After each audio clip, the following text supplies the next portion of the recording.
warahmatullahi wabarakatuh. Perkenalkan, nama saya Nur Ajija dengan NIM 41123126. Di sini saya akan menjelaskan hasil kerja ujian akhir semester mata kuliah analitik dan visualisasi data. Yang pertama itu saya kebetulan mendapatkan NIM genap ya. Jadi untuk di soal itu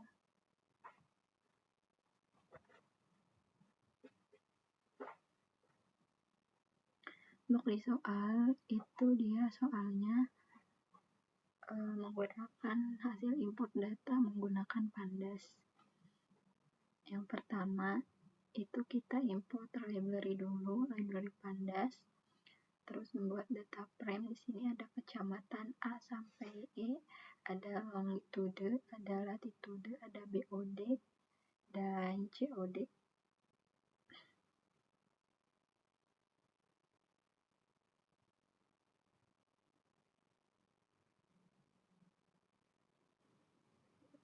Nah, di sini untuk penjelasan import data, di sini ada DFPD, data frame data, menampilkan data, ada kecamatan dari A sampai E, ada longitude dan latitude, BOD dan COD.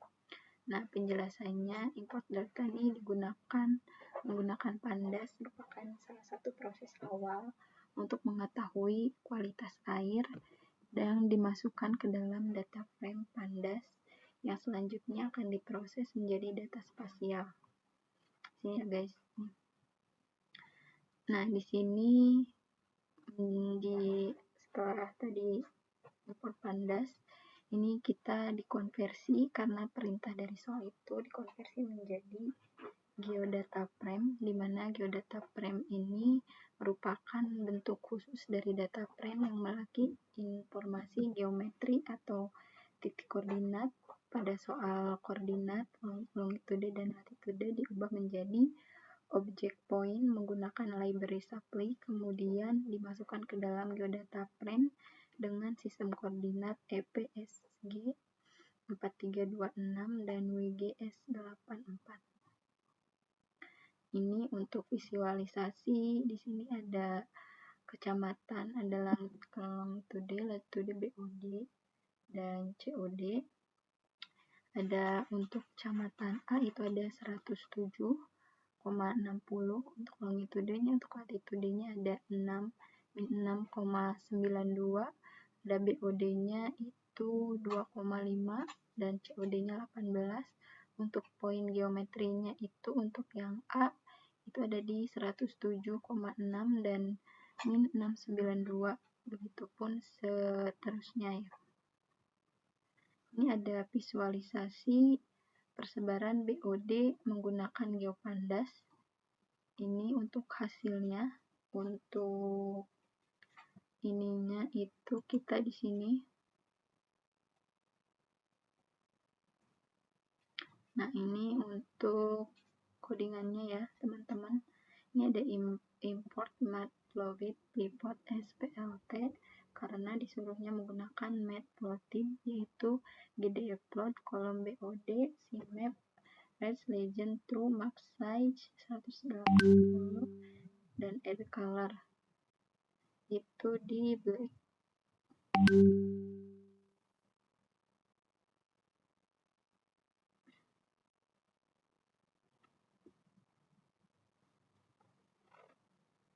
Nah, di sini ada PLT title. PLT title itu untuk judul, yaitu persebaran nilai BOD pada DAS. Ada PLT untuk sumbu X, yaitu longitude, dan PLT Y label itu dia latitude. X itu ini longitude dan Y ini latitude gitu ya. Nah, untuk penjelasannya, visualisasi ini bertujuan untuk menunjukkan persebaran nilai BOD berdasarkan lokasi geografis warna merah. Nah, warna merah digunakan untuk menggambarkan tingkat pencemaran, di mana ketika semakin gelap maka warna maka semakin tinggi nilai BOD. Ini ya teman-teman, jadi di sini ada misalkan ini kan coklat ya, ini tuh merah banget, ini tuh ada coklat, di sini juga ada merah, ada coklat juga warna merah nih, dimana semakin gelap warna maka semakin tinggi seperti ini. Ini BOD nya di 6,98, berarti ini yang paling tinggi karena dia di 7 ya. Ini ada menentukan lokasi yang memiliki tingkat pencemaran paling tinggi. Nah, ini nyambung dari persebaran BOD dan longitude ini, di mana dia menghitung atau menganalisis kecamatan dengan tingkat pencemaran tertinggi itu ada di Kecamatan D dengan kodingan tertinggi GDF BOD, ini GDF juga BOD dan maksimal. Di print sama dengan tertinggi, kecamatannya ada 3D, longitudenya dengan 107, latitudenya min 7,0 untuk BOD-nya 7,2, COD-nya 50, poinnya di 107 geometrinya. Nah, lokasi dengan tingkat pencemaran paling tinggi adalah Kecamatan D karena memiliki BOD 7,2 mg per L dan COD 50 mg per longitude. Ini untuk interpretasi hasil analisis spasial. Berdasarkan hasil analisis spasial menggunakan geopandas diperoleh bahwa kualitas air pada 5 titik pengamatan memiliki tingkat pencemaran yang berbeda-beda. Persebaran spasial menunjukkan adanya peningkatan nilai BOD dari Kecamatan A menuju Kecamatan D, kemudian mengalami penurunan kembali pada Kecamatan E. Nilai BOD pada Kecamatan A sebesar 2,5 mg per leud dan meningkat 3,8 mg per longitude di Kecamatan B, kemudian meningkat cukup signifikan menjadi 6,4 mg per longitude di Kecamatan C dan mencapai nilai tertinggi yaitu sebesar 7,2 yang tadi, yang kecamatan ini, Kecamatan D.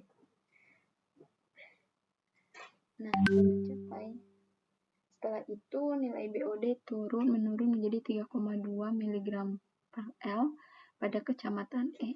Pola yang sama juga terlihat pada nilai COD, yaitu meningkat dari 18 mg per L di Kecamatan A menjadi 5 mg per L di Kecamatan D. Kemudian turun menjadi 20 mg per L pada Kecamatan E. Secara spasial, Kecamatan D merupakan lokasi dengan pencemaran tertinggi karena memiliki nilai BOD dan COD paling besar. Tingginya kedua parameter tersebut mengindikasikan bahwa kandungan bahan organik maupun bahan pencemar lainnya cukup tinggi sehingga kualitas air pada lokasi tersebut berada pada kondisi yang paling buruk dibandingkan lokasi lainnya. Sementara itu untuk Kecamatan A memiliki kualitas air terbaik karena memiliki nilai BOD dan COD paling rendah. Ini untuk soal kedua, tuliskan kode Python lengkap menggunakan pustaka pandas, geopandas, atau Saplis dan Matplotlib untuk memproses data menjadi geodata frame. Sini saya menggunakan data awal.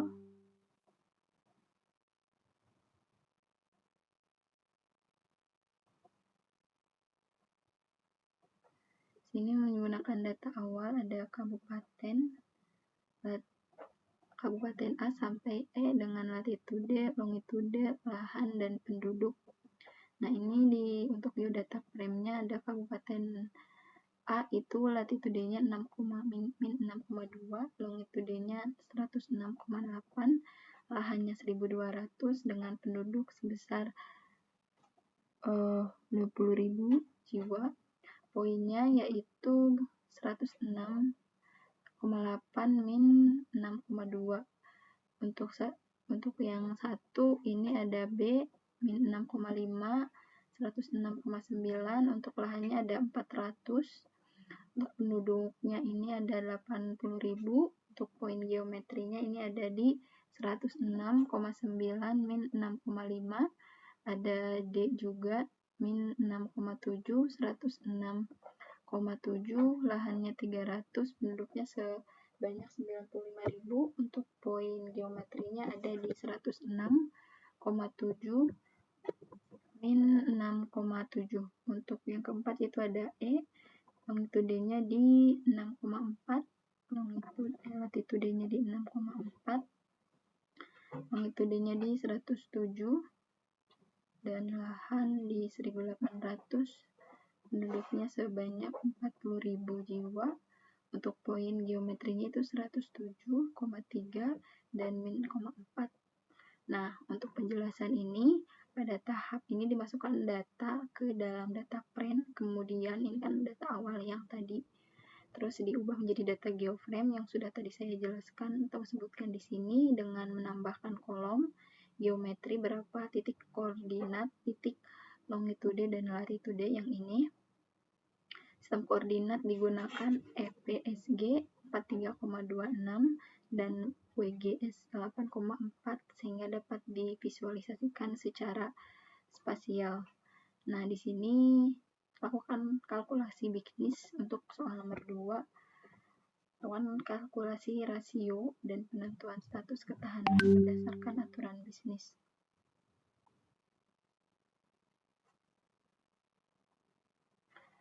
Di sini ada GDF, rumusnya rasio GDF lahan, GDF penduduk, GDF status, GDF rasio, apply lambda X rawan pangan, if X kurang dari 0,1, else aman pangan. Print hasil perhitungan, print GDF, kabupaten, lahan, penduduk, rasio, dan status. Ini ada hasil perhitungan di mana untuk kabupaten A itu lahannya seluas 1.200 dan penduduknya 50.000, itu rasionya 0,02400 dengan status aman pangan. Dan kabupaten B itu di lahannya 400, penduduk 80.000 dan rasionya 0,005000 dengan status rawan pangan. Nomor 2 itu dia di Kabupaten C, lahannya sebanyak 2.500, penduduknya di 6.000, rasionya di 0,041667 dengan status aman pangan. Di nomor 3 itu ada C ya. Takutnya terlalu panjang, jadi saya langsung aja penjelasan rasio dihitung menggunakan rumus rasio sama dengan luas lahan jumlah penduduk dibagi teks B rasio sama dengan terus teks luas lahan dibagi teks jumlah penduduk rasio sama dengan jumlah penduduk lahan. Ini ada aturan bisnisnya, jika rasio kurang dari 0,01 maka dia dikategorikan rawan pangan.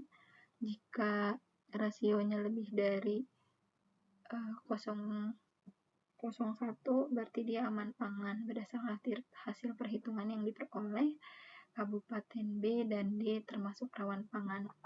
Kabupaten A, C, dan E termasuk aman pangan. Nomor 3, buat visualisasi peta spasial menggunakan scatter plot atau bubble plot. Ini untuk rumus-rumus. Ini untuk codingannya. Ini untuk hasilnya. Ini ada peta spasial ketahanan pangan.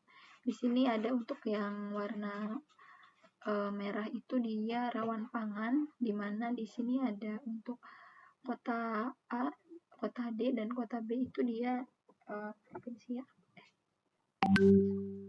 Di kabupaten salah. Ini untuk kabupaten D dan B ini rawan pangan. Untuk A, C, dan E itu merupakan kabupaten yang aman pangan. Nah, di sini dari hasil visualisasi scatter plot menampilkan setiap kabupaten berdasarkan menunjukkan ketahanan pangan yaitu merah yang tadi sudah saya jelaskan. Ini berikan hasil analisis singkat dan rekomendasi wilayah yang diprioritaskan oleh pemerintah. Berdasarkan hasil perhitungan, Kabupaten A memiliki rasio 0,24, Kabupaten B 0,005, Kabupaten C 0,0417, Kabupaten D 0,0032, dan Kabupaten E 0,045 sesuai aturan. Wilayah dengan rasio di bawah 0,01 termasuk rawan pangan, sedangkan rasio di atas atau sama dengan 0,01 termasuk aman pangan. Untuk hasil menunjukkan bahwa Kabupaten B dan Kabupaten D termasuk kategori rawan pangan karena memiliki lahan pertanian yang sedikit dibandingkan jumlah penduduknya. Kabupaten D menjadi wilayah yang paling rawan karena memiliki rasio terendah yaitu 0,032, sementara Kabupaten A, C, dan E termasuk aman pangan dengan Kabupaten E memiliki rasio tertinggi 0,045 sehingga ketahanan pangannya lebih baik. Rekomendasi wilayah yang harus diprioritaskan oleh pemerintah yaitu Kabupaten D menjadi prioritas utama karena memiliki tingkat kerawanan dengan pangan paling tinggi. Selanjutnya Kabupaten B juga perlu mendapatkan perhatian melalui bantuan pangan dan peningkatan sektor pertanian. Sementara itu Kabupaten A, C, dan E dapat dijadikan wilayah penyangga pangan, namun tetap perlu dipantau agar kondisi ketahanan pangannya tetap terjaga. Sekian penjelasan jawaban UAS dari saya. Mohon maaf bila ada kesalahan dan kekurangan. Wassalamualaikum warahmatullahi wabarakatuh.